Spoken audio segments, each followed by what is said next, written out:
Alors bonjour et bienvenue dans ce nouveau podcast Auxi, conseil et expérience. Donc je vais le traduire, c'est Auxi comme auxiliaire de puériculture, conseil, parce qu'il y aura effectivement divers conseils, et l'expérience qui va être un partage d'expérience. Voilà, donc bienvenue dans Auxi, conseil et expérience, un podcast dédié aux auxiliaires de puériculture et à toutes celles et ceux qui s'intéressent à la petite enfance. Ici, on parle du métier tel qu'il est réellement vécu sur le terrain, des réalités du quotidien, des difficultés rencontrées, des conseils issus de l'expérience, mais aussi de ce qui donne un sens à ce travail essentiel, souvent méconnu et sous-estimé.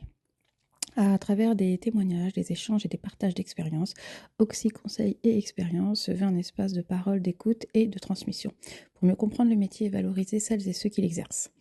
Donc effectivement, on va pouvoir partager.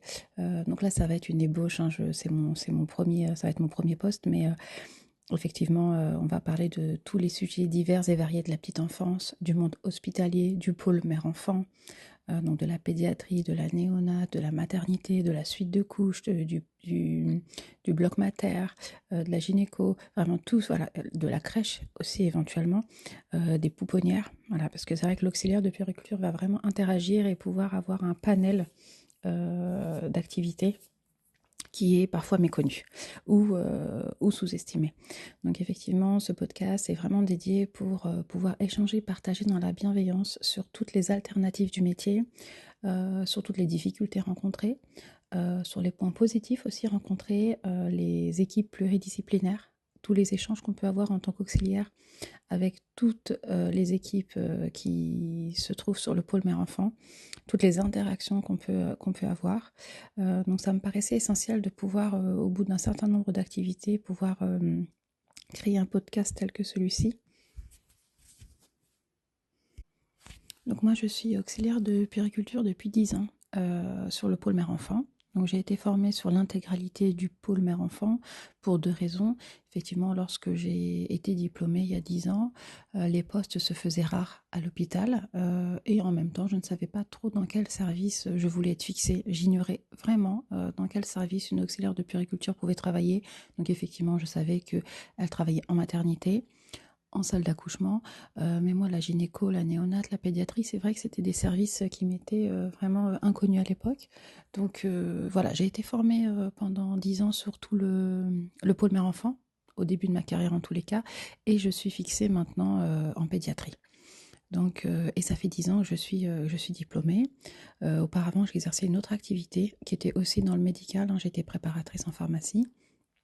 Mais je ne voulais plus avoir des clients en face de moi, mais des patients.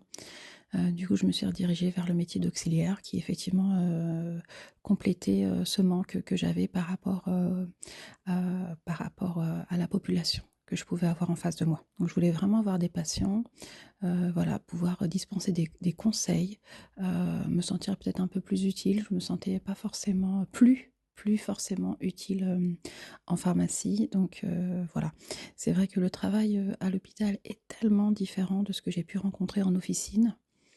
C'est vrai qu'on est dans des grosses équipes de jour ou de nuit. Donc moi j'exerce depuis 10 ans de nuit. Donc c'est vrai que c'est un travail de nuit que je ne connaissais pas, que j'ai découvert suite à un stage qui s'est très bien passé.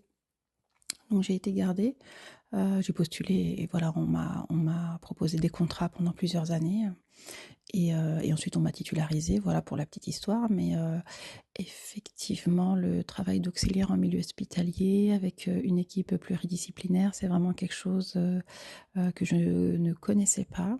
Et même si j'ai fait des stages pendant mon année d'auxiliaire, c'est vrai que c'est les années d'expérience et d'apprentissage sur le terrain qui ont fait de moi l'auxiliaire que je suis aujourd'hui.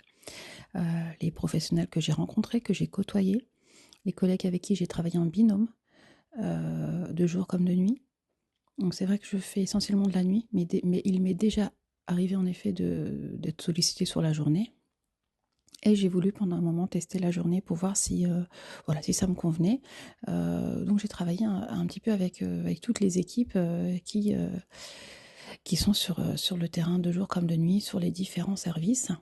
Donc ce serait je trouve intéressant et valorisant de pouvoir échanger, pouvoir parler des différentes problématiques, de la réalité sur le terrain et des engagements qu'il y a aussi sur le terrain. des professionnels extraordinaires que j'ai pu côtoyer et avoir la chance de travailler, avec qui je travaille encore d'ailleurs.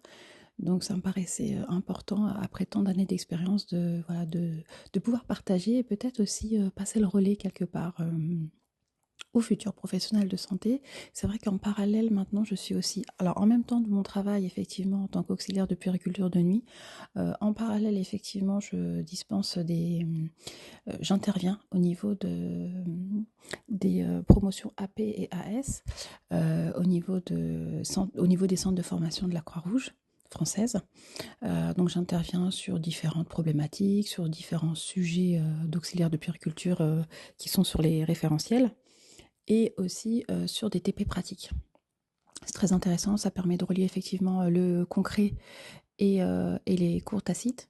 Donc ça permet de faire le lien et aussi de pouvoir aussi être rencontré aux futurs professionnels, hein, un petit peu la relève, ceux qui sont là à notre place demain, et c'est très très intéressant, je dirais, des deux côtés, dans les deux sens.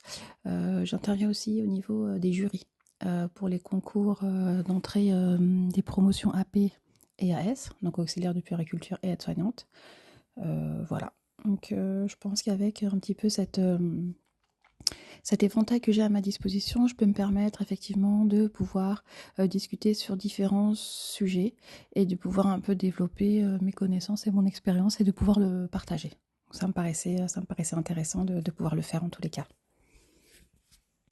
Donc c'est vrai que pour l'instant ça va être mon premier poste, donc je n'ai personne à qui poser des questions, donc je vais plutôt expliquer ce qui est mon métier à moi au quotidien. Depuis 10 ans, comme je l'ai dit, je travaille en pédiatrie comme auxiliaire de puériculture. Mon quotidien, il est varié en fait, parce que c'est vrai que le travail d'auxiliaire en pédiatrie, c'est jamais récurrent. C'est tout le temps différent, parce que chaque enfant est différent, chaque pathologie est différente, et chaque enfant réagit de façon différente à sa pathologie. Chaque parent est différent, chaque accompagnant est différent, chaque famille est différente. Donc c'est vrai qu'à chaque fois, il faut avoir de la flexibilité, une ouverture d'esprit, savoir se positionner en tant que professionnel. Et c'est ce que je trouve le plus intéressant, en tout cas dans mon métier. C'est de pouvoir aussi être au cœur de ce qui se passe, être vraiment là où tout commence. Voilà. Quand un enfant arrive et qu'il est malade, écouter les parents, voilà, écouter ce qu'ils disent, écouter ce qu'ils ressentent. Voilà, pouvoir aussi interagir avec des professionnels, donner son avis, être écouté, écouter aussi les conseils d'autres professionnels. Donc ça, vraiment, effectivement, c'est très formateur, intéressant. Enfin, c'est quelque chose dont je ne me lasse jamais. Pouvoir poser des questions sur peut-être même une pathologie qu'on connaît déjà, mais avec un enfant qui réagit de façon différente, avec une prise en charge qui est différente pour X ou Y raison. Donc ça, c'est vrai, c'est des sujets extrêmement intéressants au quotidien. C'est vrai qu'en pédiatrie, du coup, on ne se lasse jamais de son métier d'auxiliaire. Alors nous, il faut savoir qu'en tant qu'auxiliaire, en tout cas sur mon centre hospitalier, on tourne sur 3 services. Alors les urgences pédiatriques, la pédiatrie petit de 0 à 10 ans et la pédiatrie grand de 10 à 18 ans. Voilà, donc on reçoit les enfants jusqu'à leur majorité. Voilà, du premier jour de vie jusqu'à leur majorité. Voilà, c'est vrai que... Ah oui, on a aussi un service du HCD, hein, d'hospitalisation à courte durée. C'est pour des enfants qui sont censés rester entre 12, voire maximum 24 heures. Hein, des petites hospitalisations pour les requinquer un petit peu.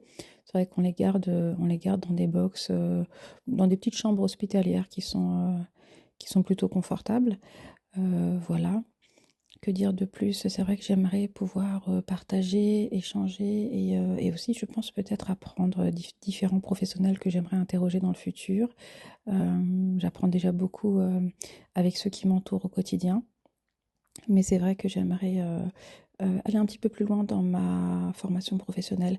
C'est vrai qu'en tant qu'auxiliaire de puériculture, alors effectivement, on peut travailler et on peut être amené à travailler déjà sur tout le pôle mère-enfant. Hein, donc, comme je vous l'ai dit, il est plutôt vaste, effectivement. Donc, il y a la pédiatrie, la néonate.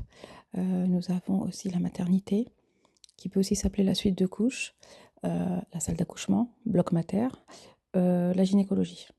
Donc c'est vraiment tous les services, nous, qu'on possède sur le pôle mère-enfant. Et ce sera semblable à tous les pôles mère-enfant. Donc c'est vrai que moi, dans mon centre hospitalier, il n'y a que des auxiliaires de puériculture. Il n'y a pas d'aide-soignant. Alors soit on a le double compétence, aide-soignant AP, soit on n'est que AP. Mais il n'y aura pas que des aides-soignants. En tout cas, dans mon centre hospitalier, c'est quelque chose qui ne se fait plus, qui se faisait quand je suis arrivée il y a 10 ans, mais qui ne se fait plus. C'est soit on a la double compétence, soit on est auxiliaire. Voilà. Que dire de plus pour la présentation? Effectivement, on est sur des grosses équipes, hein, de jour comme de nuit. On a des amplitudes de 12 heures. Voilà, moi je suis de nuit, c'est sur des amplitudes de 12 heures. Donc on fait des nuits, ça peut varier, hein, le temps horaire c'est au mois par mois, mais on peut faire au max entre 11 à 12 nuits par mois. Voilà. Et on peut être en binôme avec différents professionnels. C'est vrai que là, moi actuellement sur la pédiatrie, je suis essentiellement en binôme avec des infirmières ou des infirmières puéricultrices. Voilà. Sur la maternité, on est en salle d'accouchement essentiellement en binôme avec des sages-femmes. Et en maternité, on est en autonomie. Alors c'est extrêmement valorisant effectivement pour une auxiliaire de puériculture de travailler en maternité parce qu'on est, j'allais dire, livré à nous-mêmes et en même temps, alors c'est pas négatif, hein, livré à nous-mêmes, c'est vraiment qu'on peut exploiter vraiment toutes les cordes de notre arc parce qu'effectivement on est en mode solo, débrouillard, surtout quand on vient d'arriver jeune diplômé, hein, et qu'on doit dispenser des conseils à des mamans, des fois à des quatrième, cinquième, sixième parts. Voilà. Mais c'est ce qui fait aussi notre métier et c'est ce qui fait que c'est extrêmement valorisant, en tout cas en maternité. Sur la pédiatrie, on est en binôme. Alors c'est aussi très intéressant, mais on est plus... certains n'apprécieront peut-être pas le terme ou certains seront d'accord avec moi. Moi, je le dis vraiment en toute bienveillance parce que je le vis comme ça.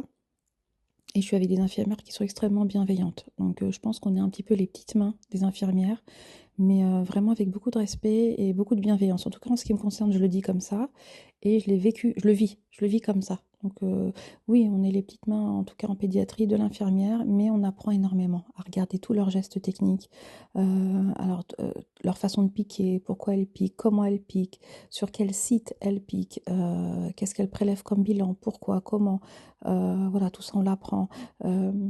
Comment préparer